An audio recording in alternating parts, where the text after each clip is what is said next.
Am I the a-hole for housing my daughter but not my stepdaughter? Plus updates. Original post. I'm a 48 male who inherited a beach house from my grandfather. The house has been in my family for generations, and it has a lot of sentimental value to me. I'm now with my long-term girlfriend for 7 years after a divorce from my first wife, which ended on good terms. She has a daughter from a previous marriage, and I have a daughter from my marriage as well. Our daughters are each 17, with mine being basically 3 months younger, and Kara, the oldest, will be 18 in May. Kara's been in my life for 7 years, and we have a good relationship. However, she has an active father in her life, so I did not feel that role.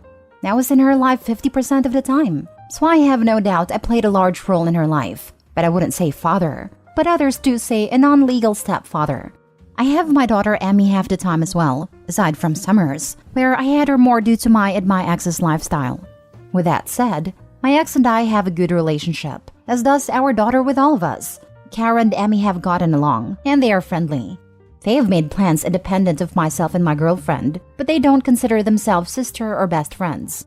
Now to the issue. Kara will be going to school near the beach house, and has asked if she can live in it to save the money, which would be significant. Emmy approached me and has said she wanted to live there after the summer, but wanted to live alone while also in school. The home is more than big enough for two, but she pointed out that they have very different lifestyles and would be far more comfortable alone or with a friend if I insisted she live with someone. It was a frank conversation, and she brought up the fact that the home will be hers one day, so it made sense. And she's right, the home will be hers by law in a few years, as I will pass it to her. My girlfriend and Kara are very upset, and calling it favoritism and pointing out that she will already be set for life between having a free ride to school via scholarships and housing, while Kara will be using loans and may have to take a gap year or attend another school altogether. They are asking me to reconsider, and I think I've damaged my relationship. Am I the a-hole for this decision? I agree that is favoritism, but Emmy's my daughter, so of course I'm going to favor her, right? Now for the top comments before reading the updates. Not the a-hole. You're Kara's mom's boyfriend and not Kara's stepfather, seeing as you're not married. Kara's dad needs to step up and support her if money is an issue. Exactly, since it's mentioned that her bio dad is active in her life. Why not teach both kids how to be responsible and respectful adults? Charge them rent, albeit low since it will be daughters eventually. They learn valuable lessons. Stepdaughter will learn to respect roommates or get kicked out. Daughter will learn about paying bills and be responsible. What will the daughter do when she does get a house but doesn't learn financial responsibility? Will dad be paying for the property taxes and bills? And why is stepdaughter not approaching his daughter to talk about this? This is not even about charging rent. OP's daughter doesn't want to live with a stepdaughter, and certainly not for 3 years. And I see nothing wrong with that.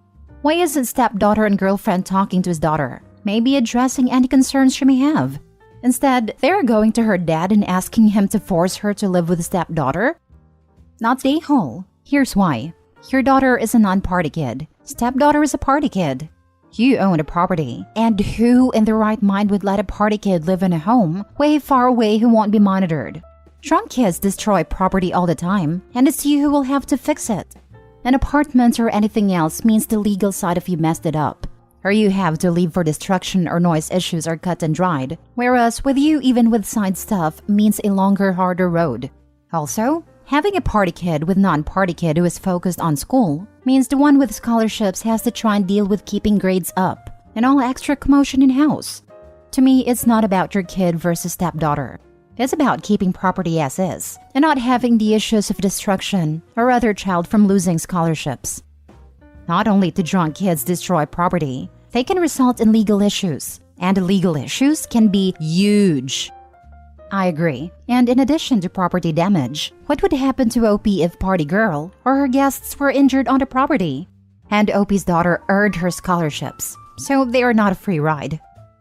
That always gets me too. I went to college on scholarships. Even after you get them, you have to work your tail off to keep them. A scholarship is not a free ride.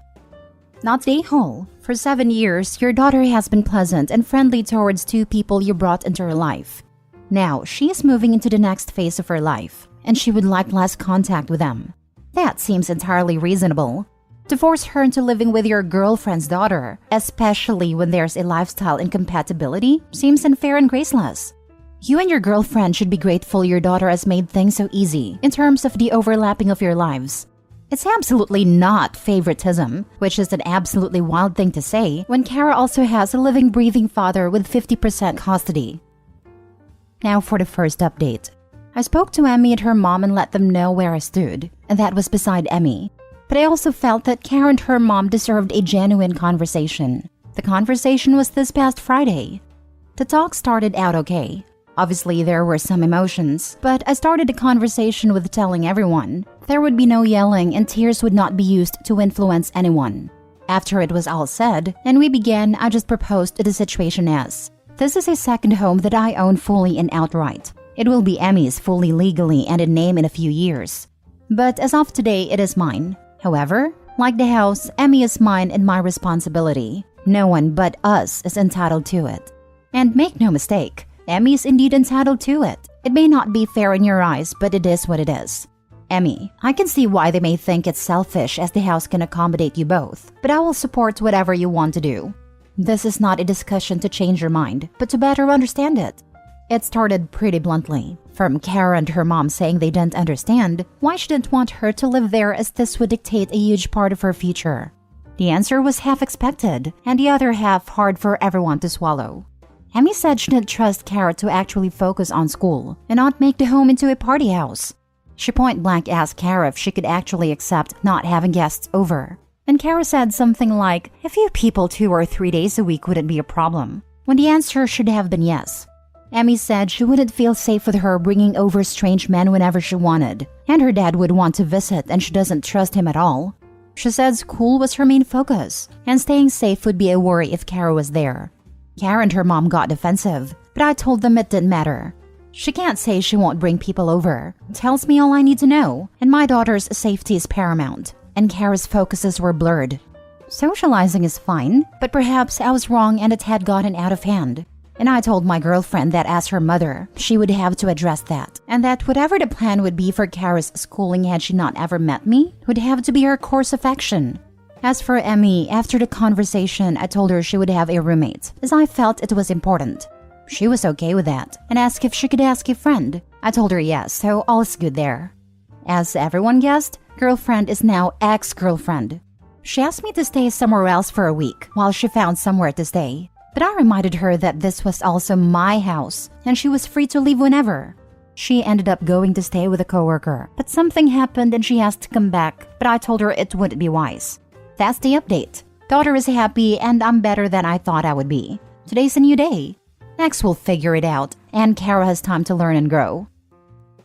Speaking of X figuring it out, did she get to learn how awful Reddit strangers were being about her daughter? Kara's probably already grown, and learned from this hopefully enough not to repeat her mother's mistakes. You stuck to your guns, and while I absolutely understand the safety aspect, which not the a-hole for this, I stand by my previous replies that Emmy's going to grow up to very controlling, /entitled, /selfish, going by how she put things with no visitors at all, rather than just no dodgy people. Just seriously don't take on another partner now until A, Emmy's living her own life, and B, you're actually in love. Because going by previous and especially your footnote here, you clearly weren't with your ex and wasted 7 years of her life, and you're the a-hole for this bit. I wish your ex and Kara all the best. They'll need it. Way to judge Emmy. Some people just want to focus on other things in life, and they don't owe anyone any explanations. Safety and security will always be a top priority in other people's life. What makes someone uncomfortable, as long as they are not stepping on others' rights, is fair. I'm trying to make a list of the things I would have done for free rent in college. Agree to not have friends over is way at the top. I stayed in the closet to graduate without debt. Right? Especially since there's a difference between never have any guests and have guests only on weekends and they can't be strangers and must be agreed upon ahead of time. It sounds like Emmy was willing to be reasonable as long as education was the focus, but a girlfriend's daughter saw it as a free party house. Her dad would want to visit and she doesn't trust him at all. It's odd to me that Opie glossed over this. Yeah, that alone would have me saying nope. I'm very glad Emmy isn't being put in that situation. Kara's response to Emmy's question really highlighted how incompatible they were going to be as roommates. It's good that she didn't pretend she would act otherwise, if she really had no intention to. But if Kara had abided by Emmy's request for several months, she might have built her trust up to be able to have more company over time. Yeah, and that was what she thought would be a reasonable response in front of the parental units. Reality would have been much more often, with many more people. Emmy knows her way better than any of the 4 parents for sure. Good for Emmy. She's gonna go far. Now for the last update. To make a very long story short, this was not the full conclusion that I thought it would be. I'm not super familiar with Reddit, and I thought that update was deleted or not posted by the moderators. So, Kara is now in jail. She was picked up in a stolen Kia by some friends, and they used the car to break into a pawn shop. I couldn't tell you what was stolen or how much was stolen, but some football cards were taken, and I guess they were worth more than a car and building damage. I understand people will say a lot about this, but I can honestly say she never did anything remotely like this. The worst thing I saw her do was break a dish on purpose when she was 13. As for my ex, well, she's living at a shelter now. She was not cheating on me, and I never thought she was. That was just people making leaps. Unfortunately, the woman she was living with asked her to join her and her husband for activities after moving in. She felt she had to do it for a place to live, and she regretted it. She told people at work and was terminated after refusing a transfer. My daughter and I are good, but mentally shook. If your intentions are pure, you don't lose people. They lose you. Never before have I seen this thought better illustrated. You didn't kick anyone out. You didn't end a relationship. You just communicated what was and was not acceptable for you, and the rest was on them. I'm kinda stunned about the audacity of the girlfriend telling Opie that he needed to move out of his house. She was going to try to keep the house, I bet. Getting her out once she was in the sole possession would have been a nightmare. It sounds like Kara's spiraling since the breakup. It must be hard knowing your mother lost her long-term relationship / common law marriage because of you. The girlfriend didn't need to torpedo her relationship because her kid wanted free rent. That much isn't Kara's fault. The ex-girlfriend and daughter could have had everything with Opie, and now have nothing because how entitled they were. I do think they were with Opie for the money, to be honest. So I was originally thinking it sucks that they were left so destitute. But then I was like, wait, WTF? They were living with Opie for 3 to 4 years. The ex-girlfriend could have been saving up, while Opie presumably paid more for expenses. But reading between the lines, she probably didn't do that, and just spent all her money with the expectation of relying on Opie for more. It's still crazy how fast they fell though. Last story. Am I the a-hole for not giving a wedding present I promised because I was uninvited? I, 32 male, was invited to a wedding of an acquaintance of mine named Molly a few months ago. I'm not super close to her or her fiancé, but I love weddings, so I said, yeah, I'll go. Now, the relevant part here is that I have a very good career and make an excellent living. Plus, I love giving gifts and splurging a bit. So I spoke with Molly and her fiancé and promised them a custom-made gaming PC since they game together.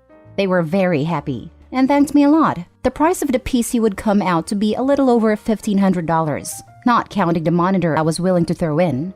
Then 2 months ago, Molly told me that, unfortunately, I had to be uninvited to the wedding as part of a cost-cutting measure.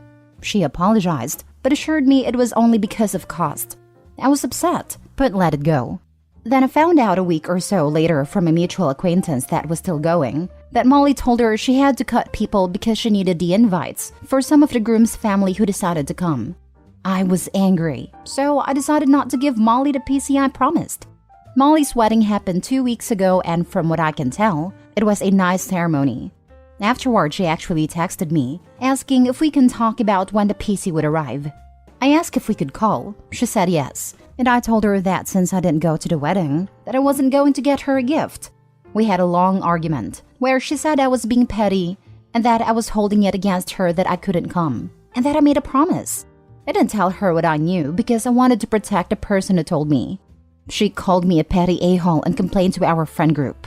I explained to few select people the whole story and most agreed with me, but some said that weddings cause people to make tough decisions that aren't personal. So now I'm doubting myself. Maybe it wasn't personal and I'm just being petty. But she did lie to me. and uninvited me while still expecting an expensive gift from me. So guys, am I the a-hole? Edit. Anyway, I just had to say that I didn't feel entitled to being invited over the groom's family. I just didn't appreciate being lied to. Had she told me why she needed to cancel, then I wouldn't have minded as much. I just don't understand the need for subterfuge. Also, I don't know anything about PC gaming. I'm a console gamer. I saw some people saying that PC was cheap, so I'll explain. I looked up a gaming PC from a site called Digital Storm. I gave them a model, they liked it, and I ordered it. Also, I don't plan to stop giving gifts, but I will probably scale back on the grandiosity. Hope that clears up stuff. Thank you all. Molly's delusional if she expects an acquaintance who was uninvited to still give a gift. Not the a-hole. There's honestly nothing else to say here. This is it. End of story. And a gift of that magnitude? Sheesh. That's the real reason she's angry. If she was expecting a small gift from OP, there would be no issue here. She realized she lost out on an awesome gift, and she's mad about it. I'm not sure how she didn't see that coming, to be honest. Like that should have been the expected outcome of uninviting someone. Not the a-hole. Wedding presents are commonly given by wedding guests and close family and friends. You weren't any of those things. And on that note, you aren't particularly close. So why did she invite you? Other than your generous reputation? Seems to me she tried to pull a fast one and failed. Well, we're part of the same circles. We've gotten closer over the past year, and she invited some people from our friend group. I made the initial cut, I guess. Plus, I guess she did hear about my gift giving. I would never have the poor taste to uninvite a friend from an event and still expect a gift. If anything, she should be making it up to you.